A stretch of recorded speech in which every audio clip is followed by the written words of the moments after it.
kanato nga dili makakaplag og kaluwasan kung dili ang tanan makabaton sa gasa nga gihatag sa Dios na mao ang kinabuhi nga walay katapusan.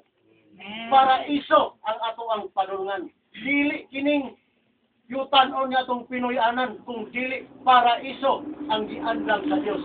Alang sa mga katawhan nga nagsimba o tininuod o nagsimba sa matuod nga Espiritu Santo nga atong ginasimba nini nga kabuntagon. Mao nga nagpasidaan ang Dios mga igsoon. Kag-ingon ang Isayas nga ang inyong mga hunahuna dili ako mga hunahuna. Tungod kay nahitabo na sa panahon pa sa mga apostolis mga igsoon.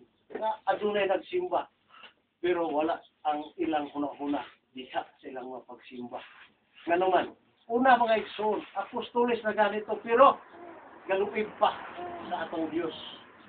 Ha? Si Judas, usa ka apostolis. Pero nga naman nirehitabo sa panahon nga nagwali si Ginoong Jesucristo, asa ang iyang hunahuna?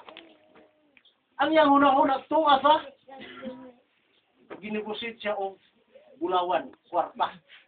Nga iyang hunahuna, nga iyang makwartahan ang Dios.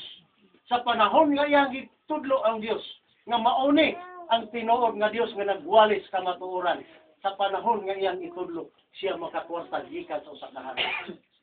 Mao naghisgot mga igsoon nga ang inyong mga hunahuna dili ako mga hunahuna. Nagpasidaan siya daan.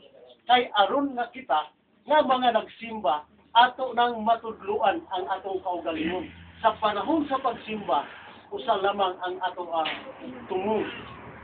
Usa lamang ang atong tumong kung dili ang atong tumong pagsimba sa matuod nga Dios o sa pagpangayo sa tanan nga atong gikinahanglan sa matag adlaw.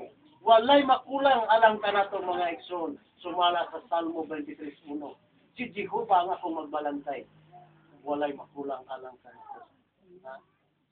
Dili nato hunahunahon ang mga butang nga wala sa ato.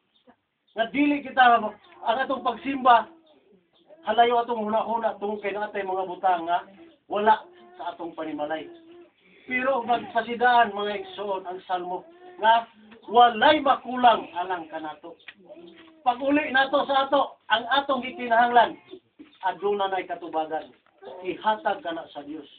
Mao kana mga igsoon. Ang saad alang sa atong mga Kristohanon.